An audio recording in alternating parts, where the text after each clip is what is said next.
The drums are the heartbeat. Get them right and everything else follows. Get them wrong and no amount of melody will save your track.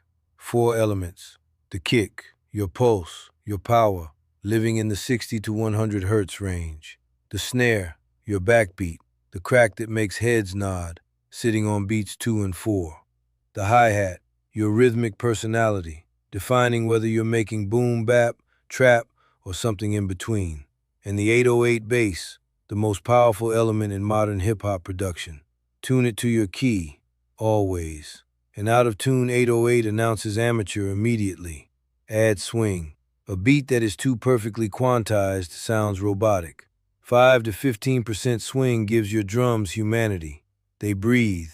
They feel human. That single adjustment is the difference between a loop and a hit. Program your drums first, every single session. The drums lead. Everything else serves. Module 2.